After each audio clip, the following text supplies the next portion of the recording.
Saudara, malam hari ini saya sudah 2 hari, baru 2 hari ini coba untuk live kembali. Jadi saya mengganti topiknya, atau ide topiknya adalah sapaan pagi dan juga sapaan malam.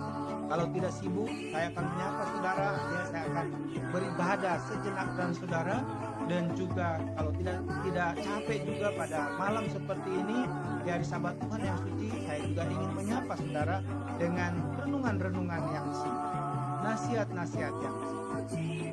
Kita sudah berdoa dan mari kita mulai, ya.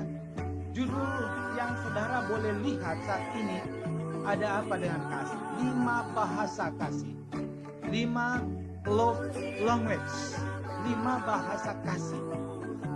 Yang pertama di dalam Matius pasal 22, ini ayat-ayat Alkitab yang mendukung kasih, ya, yang memberitahukan tentang kasih dalam kehidupan kita. Matius 22 ayat 37 sampai 40 saya ringkaskan. Kasih kepada Tuhan dan sesama merupakan hukum yang penting di dalam kehidupan kita sebagai manusia. Jadi ini yang perlu kita perhatikan. Hukum yang terutama dan yang paling utama dalam kehidupan kita sebagai orang Kristen adalah mengasihi. Mengasihi siapa? Mengasihi Tuhan dan mengasihi sesama kita. 1, ya, hukum 1 sampai 4 dan 5 sampai 10 itu adalah bagian-bagian yang penting yang perlu kita perhatikan di dalam kehidupan kita. Yang kedua, 1 Korintus pasal 13 ayat 1 sampai 3. Segala sesuatu yang dilakukan menjadi sia-sia jika tidak berdasarkan kasih. Artinya apapun yang kita buat kalau tidak berdasarkan kasih, maka itu sia-sia adanya. Yang berikut Yohanes pasal 13 ayat 34 sampai 35. Kristus menghendaki atau Yesus menghendaki murid-muridnya dicirikan oleh saling mengasihi. Ciri-ciri khusus orang-orang Kristen, pengikut Yesus Kristus adalah mengasihi. Tentunya mengasihi dalam tanda kutip adalah mengasihi yang tulus, bukan hanya sekedar mengasihi tetapi menyesatkan, ya. Ada orang mengatakan, oh dia mengasihi walaupun orang sudah buat kejahatan, karena mengasihi kita diam-diam saja. Itu bukan mengasihi.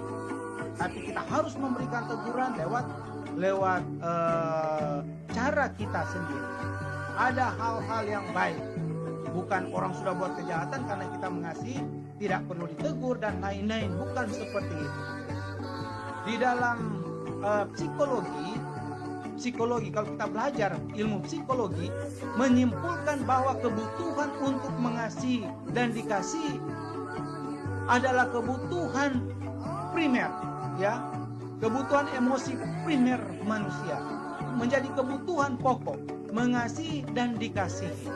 Jadi ini penting untuk kita perhatikan bahwa ternyata ini adalah merupakan kebutuhan kita, kebutuhan manusia. Ini ada cerita. Seorang yang bernama Anto menghabiskan waktu 3 jam untuk membuatkan rak buku untuk anaknya Dewi. Yang diinginkan Dewi adalah bisa ngobrol dan bermain berdua tanpa interupsi. Sari membelikan sahabatnya Lina tas baru. Tetapi Lina heran mengapa Sari tidak menulis apa-apa di kartu ulang tahunnya. Rinto memberi Rini pelukan dan kecupan. Rini mengerutkan keningnya melihat tumpukan pakaian yang belum disetrika. Saudara-saudara, ini contoh-contoh kasus kecil, ya. Kasus-kasus kecil yang bisa kita lihat. Contoh tadi yang pertama, Anto menghabiskan waktu 3 jam untuk membuat rak buku bagi Dewi. Ternyata yang Dewi butuhkan bukan rak buku bagus-bagus, bukan itu.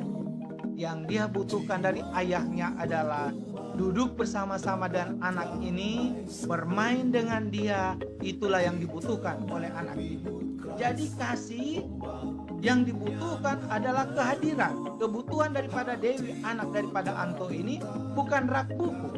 Dia tidak perlu rak buku karena dia masih kecil. Yang dia butuhkan adalah ayahnya bisa bermain bersama-sama dengan dia. Sari membelikan sahabatnya Lina tas baru, tas yang bagus.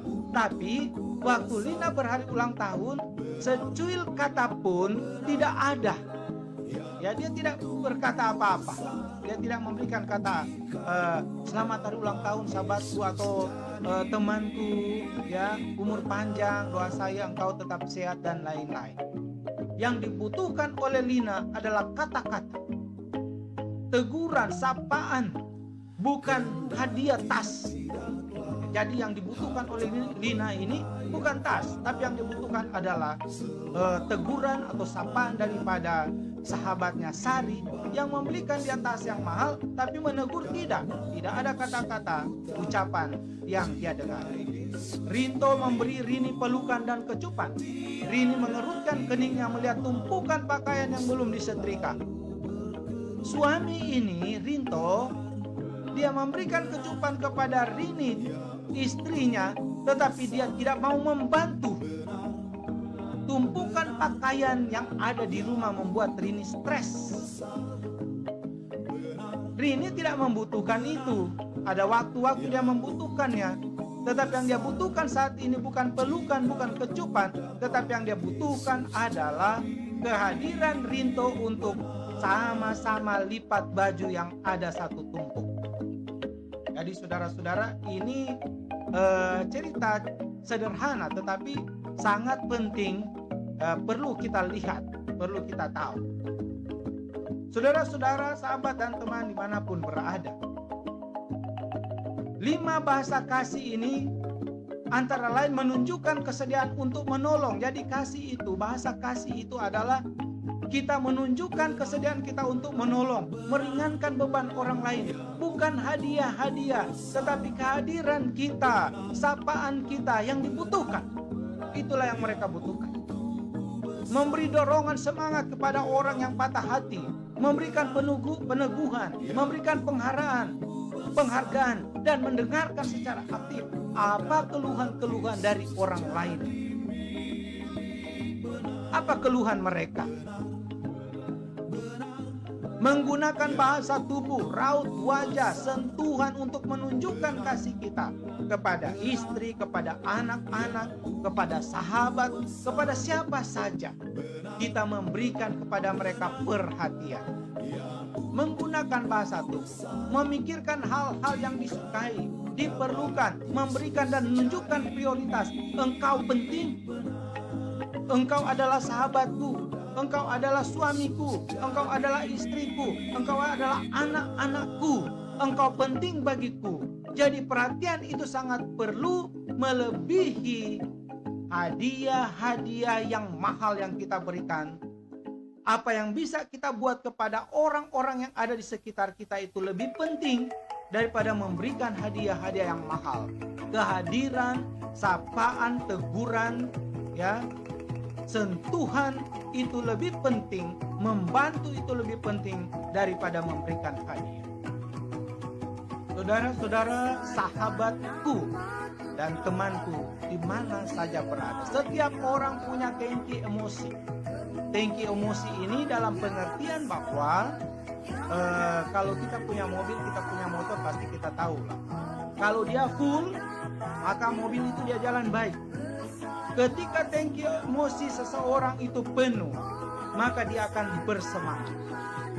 Contoh istri, tadi Rinto datang dari kantor, ya, dia memberikan pelukan hangat kepada istrinya, mencium istrinya.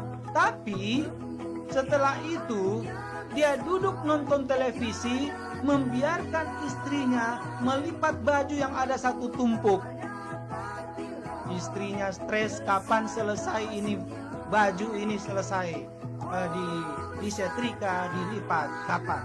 Kalau Anto atau kalau Rinto ini sendiri tidak membantu. Ternyata kasih itu butuh turun langsung. Menunjukkan kasih bukan hanya sekedar kata-kata, tetapi sesuatu yang betul-betul dibuat oleh dia. Saudara-saudara yang dikasih oleh Tuhan Yesus Kristus, mengisi tangki emosi seseorang itu penting. Bagaimana kondisi tangki emosi kita? dalam hubungan kita dengan orang yang kita kasih. Bagaimana kita menemukan bahasa kasih? Hal apa yang jika orang yang Anda kasih tidak lakukan, Anda sangat sakit hati? Kira-kira apa? Kita bisa jawab, kira-kira apa ya? Apa yang misalnya bangun pagi pingin sekali makan nasi goreng, bilang sama istri, tolong buatkan saya nasi goreng. Tapi gantinya dia bikin nasi goreng, dia hanya bikinkan bubur. Pasti saudara merasa sakit hati, rasanya tidak mau makan, karena mau makan nasi goreng yang dibuatkan itu bubur. Dan sebagai seorang istri, ketika suami bilang, tolong Kak bikin nasi goreng, tapi seorang suami juga jangan memerintah, ya bikin nasi goreng ya, oh, bukan begitu. Artinya kasih, cintai suami istrimu, lalu katakan dengan baik, hai istriku tercinta, bisakah engkau membuat aku nasi goreng yang enak?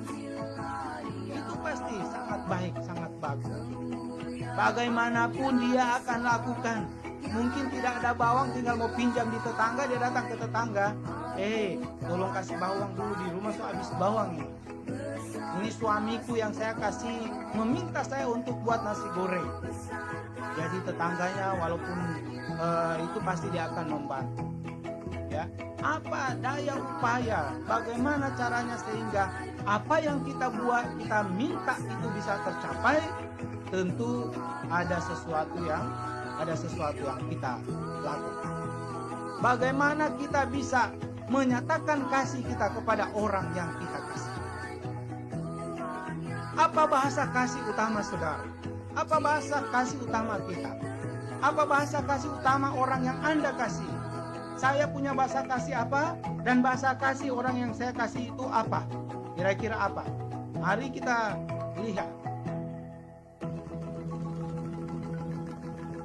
Bahasa kasih itu menunjukkan kesediaan untuk menolong, meringankan beban orang. Jadi bahasa kasih bukan sekedar berbicara. Hanya berbicara.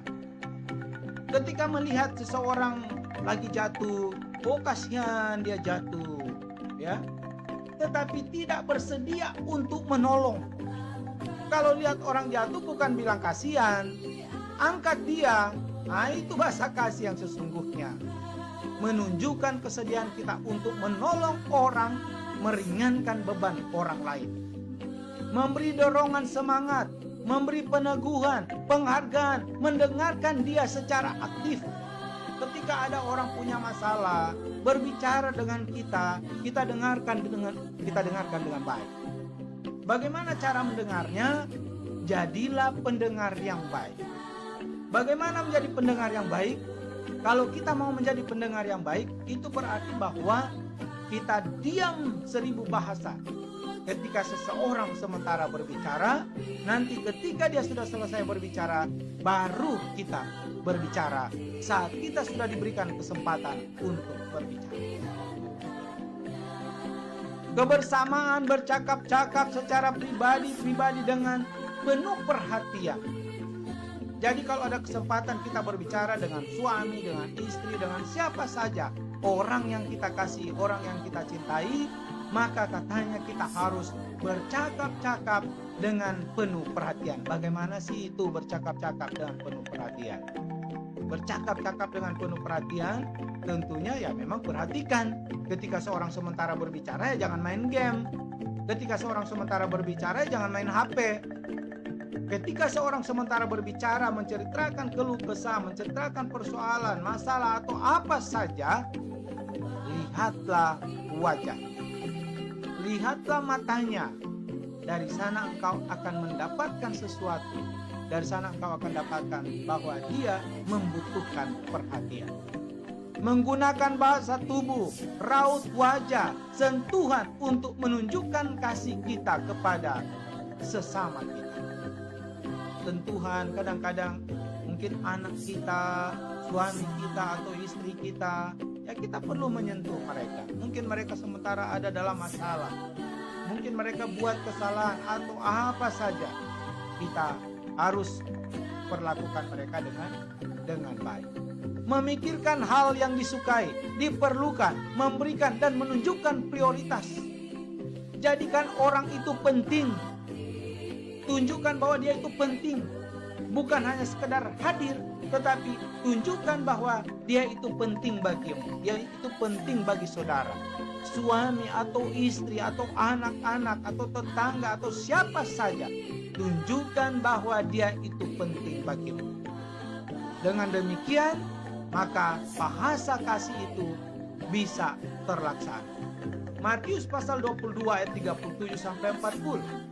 Jawab Yesus kepadanya, kasihilah Tuhan Allahmu dengan segenap hatimu, dan dengan segenap jiwamu, dan dengan segenap akal budimu. Itulah hukum yang terutama dan yang pertama. Dan hukum yang kedua yang sama dengan itu ialah, kasihilah sesamamu manusia seperti dirimu sendiri. Mengasihi Tuhan dengan sepenuh hati, dengan akal budi, semua yang ada pada kita, kita berikan kepada Tuhan. Dan yang kedua, yang sama dengan itu, kasihilah sesamamu manusia seperti dirimu sendiri. Karena pada kedua hukum inilah tergantung seluruh hukum Taurat dan kitab para nabi. Inilah hukum kasih itu. Kasih itu sabar, kasih itu murah hati, ia tidak cemburu, ia tidak memegahkan diri dan tidak sombong. Ia tidak melakukan yang tidak sopan. Ia tidak mencari keuntungan diri sendiri. Ia tidak pemarah. Ia tidak menyimpan kesalahan. Ia tidak bersuka cita karena ketidakadilan, tetapi karena kebenaran. Ia menutupi segala sesuatu, percaya segala sesuatu, mengharapkan segala sesuatu, sabar menanggung segala sesuatu.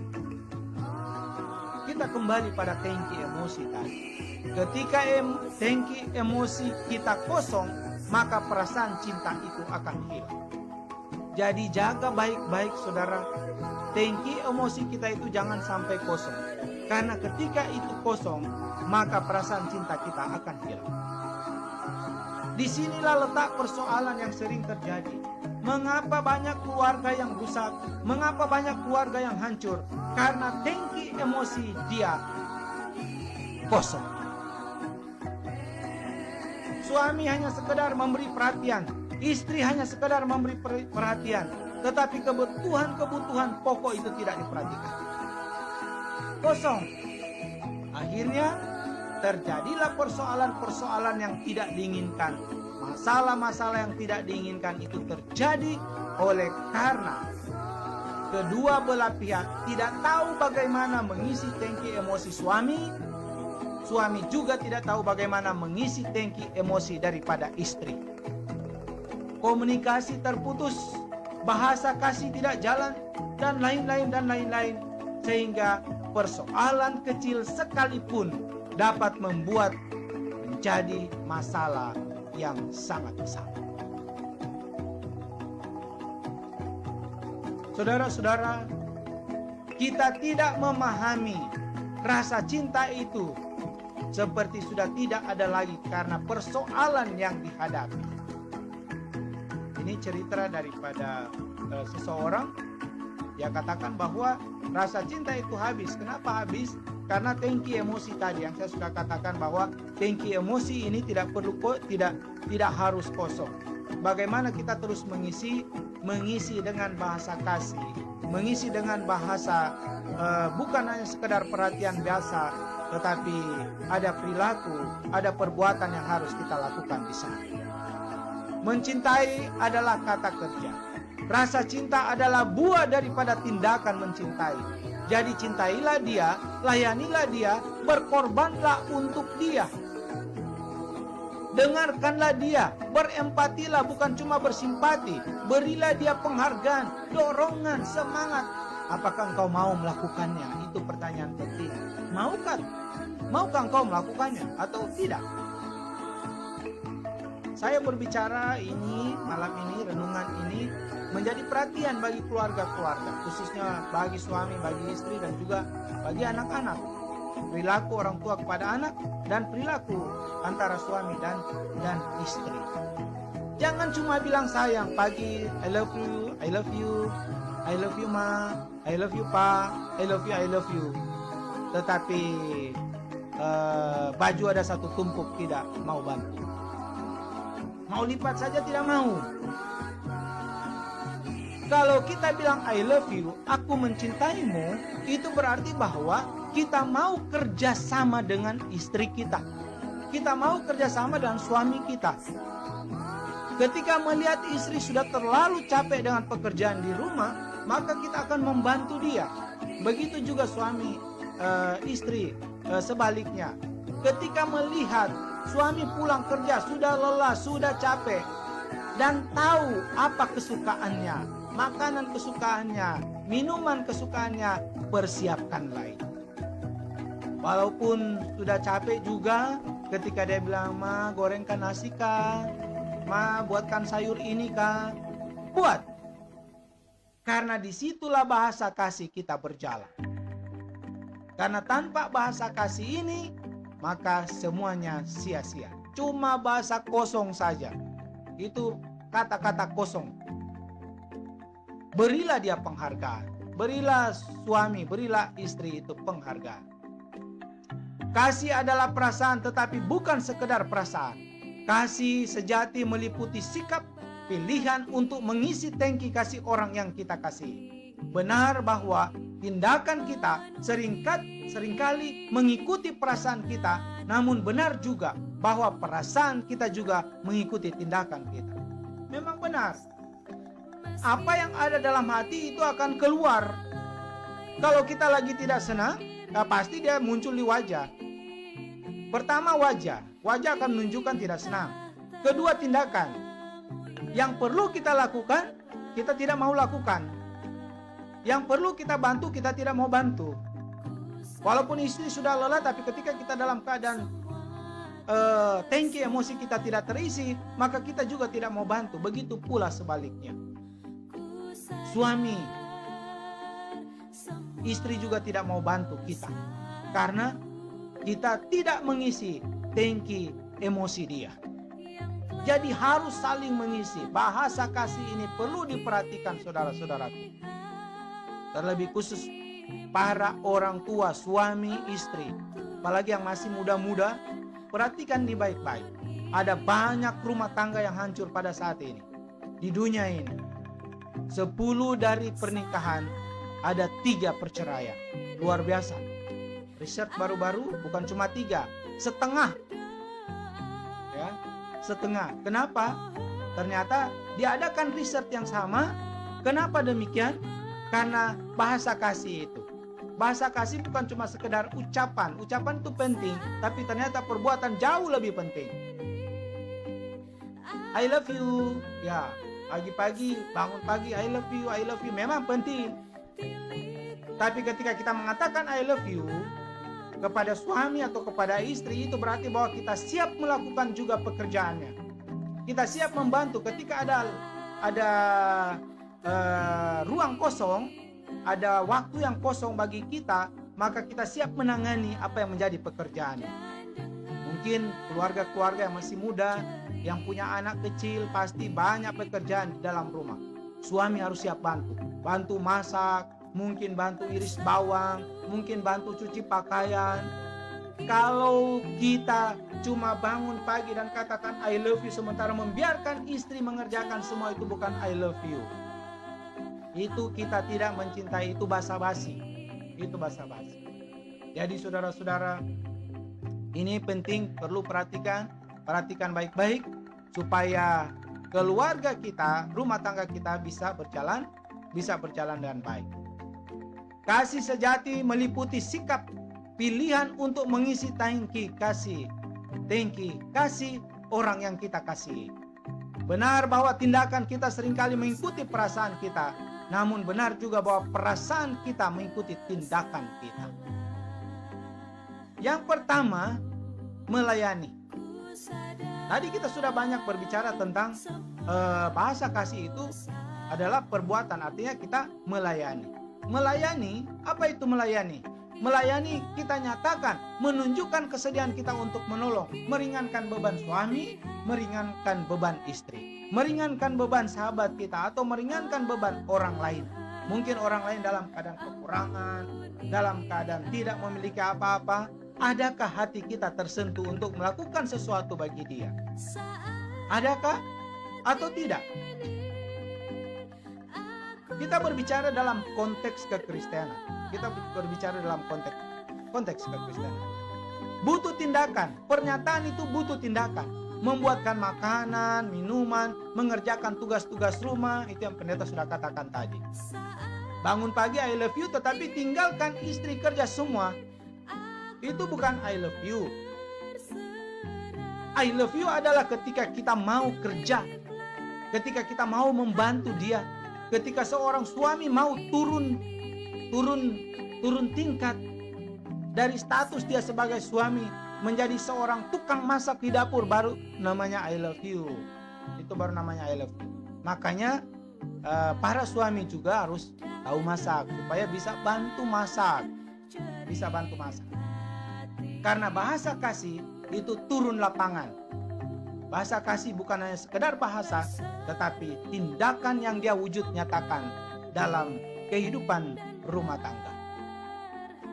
Melayani adalah menghindari pengabaian atau mengabaikan, menunda atau lupa mengerjakan tugas-tugas besar ataupun tugas kecil. Istri pergi pasar, suami masih di rumah. Pak, tolong ya, saya lagi masak tapi saya mau pergi beli sayur di pasar. Nanti Bapak tolong lihat tuh nasi ya. Saya tidak berbicara nasi di rice cooker, tidak. Ini contoh kalau di kampung-kampung orang masak di kayu. Pak, tolong lihat ya. Oh ya, ya Ma. Istrinya pergi, dia tidur. Pulang kemarin nasi hangus. Itu contoh. Apa yang disuruh, apa yang dimintai tolong, jangan kita tunda. Kita harus perhatikan, jangan kita lupakan. Kita harus kerjakan, entah itu pekerjaan besar ataupun pekerjaan kecil, itu penting. Karena itulah bahasa kasih. Melayani, kedua, kata-kata. Kata-kata menyatakan, memberi dorongan, semangat, penubuhan, penghargaan, mendengarkan secara aktif. Dengarkan dia berbicara. Kira-kira dia bicara apa? Tanam itu telinga. Walaupun sudah ada keinginan besar untuk berbicara, tahan dulu. Biarkan dia selesai berbicara, baru kita berbicara.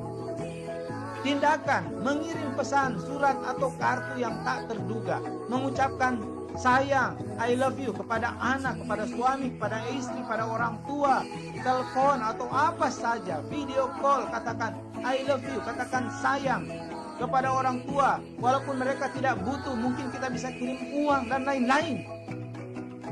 Suami atau istri, suami harus mengerti kebutuhan istri, begitu juga istri mengerti kebutuhan daripada suami.